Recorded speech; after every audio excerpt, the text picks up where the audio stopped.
in some countries in the world, though, that's more than the population of 4, 5, 6, 7, 8, 10 countries combined.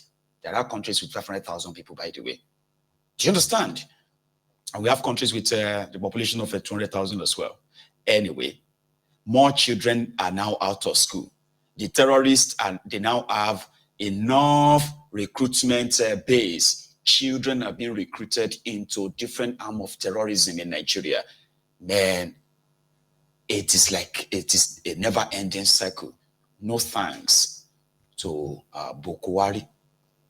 But for this Kwakwan Sob's ally, and that is what's his name again? Bulama, because he said he has forgiven him. You know what I mean? In his words. Why? Listen to this. Well, thank you very much. I received the news of his passing on just less than an hour after he died. And I was very shocked and completely taken aback because it was, of course, it was unexpected. We knew that he had been ill, in and out of hospital, but we never brought such a gravity of issues like death this time on the general. So that shock had not yet left me. It kept reverberating in my system, especially the times we had very closely and worked closely for good 15 years. Of course, I knew General BUHARI far back 1975 when he was made the military governor of northeastern state of Nigeria, which was nearly 1/4 of the country, and today comprises the states of Adamawa, Bauchi, Borno, Gombe, Taraba, and Yobe. General BUHARI had some very close civil servants that worked with him that the nation had, in fact, forgotten. One of such people is the Walen Katagum Alhaji Adamu Aliyu, who was his private secretary. Later, Dr. Mahamud Tukur, not the one in Kaduna, his junior brother, was brought in for some few days as his private secretary. Then he left, and Alhaji Abubakar Mamu was brought in as his private secretary when he was the military governor of northeastern state. And in fact, Alhaji Abubakar Mamu was also throughout his principal private secretary when he was head of state. Of course, those that had worked with him closely, you cannot forget Major Jakolo, who was the immediate past emir of Gondu. These people had worked closely with him more than some of us who worked with him during his political sojourn. And one would remember the general for several positive things. Of course, every human being has got his good and bad side. All of us have that. But I want to make one remark. In our culture, and indeed African culture, people don't speak bad about the dead. And things that had happened in some areas which has been highlighted, people speaking negatively, that is not an African culture, that people could be happy when somebody dies irrespective of the gravity of what you accuse him of, that has not been a proven cases, and as statesmen, people walk frontally. Sorry to those of you who are from that generation. You are actually the problem. You know, their generation is the generation that is so good in gaslighting people by telling you that, you know what, God said, or in our culture is, no. And that's why you are advised that if you have an opportunity to be in position of leadership, right, in African culture, somebody like BUHARI will likely have been sort of like banned. It would have been banned by the people themselves. There's actually a process where they would have actually chased him out of the land for what he did. His own reign is likened to so many kings in history. African folklore, you will hear the stories of bad kings. What happened to bad kings that killed his own people? Do you think they ended well? Do you think their people were praying for them?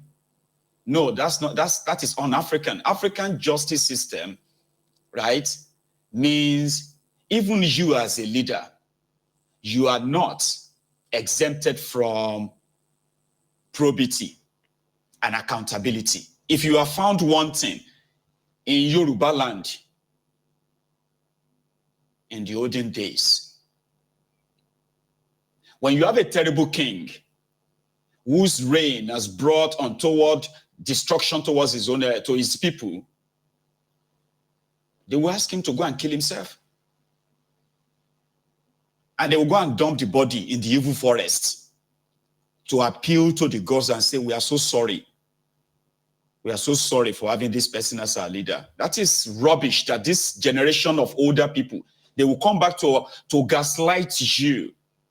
They will gatekeep how they want you to, to act, to behave. And then you watch them. We are watching them like this, destroying our common patrimony. But because they are professionals in gaslighting and blackmailing, threatening you that you want to grow old. If you want to grow old, you better don't let me use this white ear to curse you. You know I'm an elderly man. Or you are watching them, they are actually violating the same tradition and culture. But they say, no, don't ask, don't say anything. If you want to grow old, they are the worst generation who brought us to this level. And there are young people who have also imbibed this madness. They don't take responsibility. Have you seen a typical Nigerian elder that will admit that he's wrong? It's so rare. I'm not saying they don't exist, though, because there are pure, responsible people who understands that respect in this world or in this life is earned. It is not demanded. Whether you are a Methuselah, who gives a shit about your age? If you don't have any act or behavior that commands respect that you earn, Baba, you can go to hell. And I want this younger generation to remember this very well. When you see them begin to dodge responsibility and they begin to push the responsibility to you with a little garnish of threats in our culture, in our tradition. No, guys, the African culture frown at bad leadership. They always dethrone them or kill them. People have to rise up against them. There's nowhere you will see in any African history where they celebrated evil leaders. BUHARI is one of them. All of these guys are then don't let anybody blackmail you with death, okay? So they are so proud. God bless you, Nelly. They are so proud. No one is above error. No one is above mistake. What is most important is for an individual to be upright enough to take responsibility. They don't take responsibility. Ask them to take responsibility. They will say, actually, you want to insult me, Abi? Don't you have elders at home? Yes, sir. I am asking you, take responsibility. Look at this thing. Look at this little thing. Very, very disrespectful. You lack home training. You lack this, you lack that. They will quickly gaslight you. They will quickly threaten you. Do you want to grow old like this? I don't think this one will grow old, though. The way you are doing, I don't think you are going to grow old. Anybody who wants to grow old cannot be talking like this. These are people who don't want to take responsibilities. And the same thing leads them to political offices in a way that they believe that they are actually doing you a favor by being your leaders. And therefore, you can kiss the ground that they walk on. Don't ask them to take responsibility. And if you dare, if one of them now fortunately dies, then their gaslighting card will automatically be activated. Full credit. Forgive and forget. No, you can forgive. Can you forget?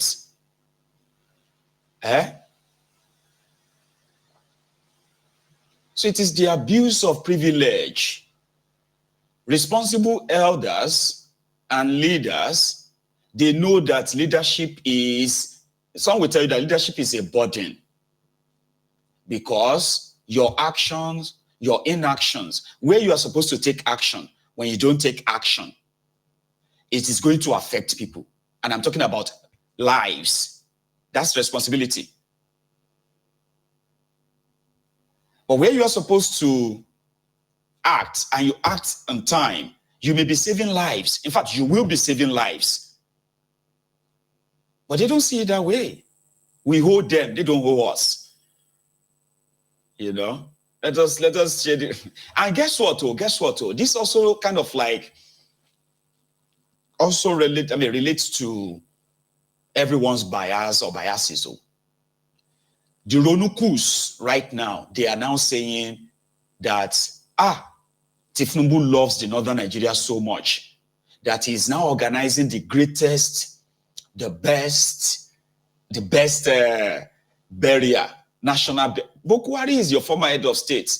Whether you like him or not, now Nigeria go bury him. Nigeria has been taking care of him since he was 16. BUHARI ran away from home since he was 16. Nigeria has been taking care of him. He died, according to them, at the age of 82. All the hospital bills, not just for himself, the life that his own children are living in London. The private house, this mansion they have in the UK. They have 2 houses in the UK, by the way. BUHARI and his wife, they have 2 houses in the UK. Now, you see these 2 mansions they have in the UK, it was paid for with the money stolen from Nigeria. You must remember that. All the time he spent in the UK hospitals, private or public, he spent your naira that they converted to pounds. So his burial is your responsibility too. And it is also an opportunity for the living criminals to milk it, in which they are already milking. They try to say those who are mocking BUHARI's death, they are from a section of the country. They are trying to turn it into Igbo, Yoruba versus Hausa versus Fulani, this and that in the last 48 hours. That has not been working. But like I said, some of them can be very honest too. Look at this American-based Ronuku, or a Ronunazi in America. She finally burst out and spoke her mind. I am going to read it out. See how this is the one that asked the Ronukus to kill the Igbos in Lagos, burn their shops for daring to not support APC, Egbekegbe, in Lagos. That's she lives in New York or somewhere. She lives in the US, okay? Now see what she wrote about BUHARI. I know your fellow APC member, Southwest faction, are timid to tell the truth to you. Is responding to one of Bokuwari's aide, said, truth, and your Baba's face. So let me do it for you. Your Baba is nothing but a betrayer and failure. When he was in power for 8 years, Tifnumbu never entertained the opposition like this. Despite all Buhari's failures, Yoruba APC kept supporting him blindly. Some of us kicked against it. Your tribe men infiltrated our villages and farms, killed our people on a daily basis. Yoruba boys kept loyal. Less than 2 years out of power, you are already tweaking up and down with oppositions, and you are here justifying hypocrisy. Yorubas are the hypocrite indeed. I don't blame you. I blame the APC Lagos boys for making you all feel more important than you are. Buhari was a failure. He failed Nigeria. You and the rest running the government were bigots. All your appointments were concentrated to the Fulanis, not even the entire North. Your principal Bokuwari brought us backwards. That's the truth. There it is. I said it. Deal with it. Keep crying. Last, everyone will go their separate ways in this country. Let's see who will suffer the most. If you like, don't respect yourself. Nonsense. Now APC versus APC, be like APC Lagos. I be na APC, the Ronukus, as well as the CPC, APC North. Now they also sent Omosheye, the same Omosheye that called the obedient obituary. How many of you remember that? Omosheye, he praised Bokuwari in 2018. He said, no government till date has showed more enthusiasm and methodical, approach to power as the Buhari administration. Yet a lot has to happen, and it involves creating meeting of minds. Now, fast forward to yesterday, when they said Bokuwari don't buy, Omosheye, this clown, tweeted again. He became a president and ran it with a cabal of antediluvian ideas. He left the finances in chaos, and the nation's morale was at the nadir. So Buhari, in the end, turned out to be a man who looked after one man, Muhammadu Bokuwari. This is coming from the base of Tifnumbu, right? But at the same time, they are quickly, when they saw the videos that, okay, Shittiman went to London. Shittiman will bring Bokuwari to Nigeria. Oh, they say, Tifnumbu is going to go and receive him. So Shittiman will bring the dead body. Somebody said something, was it yesterday? Somebody said, in 1984, Umaru Diko was drugged in London, and they put him in a box, like a diplomatic package, a box, all right? Because Bokuwari kidnapped him in London, and he wanted him to, brought back to Nigeria. So it was at the airport that they suspected that something was like off. And that's how they saved Umaru Diko from Bokuwari. In fact, they said they could have brought Umaru Diko's dead body to Nigeria. Do you understand? Like the kind of drug they gave him.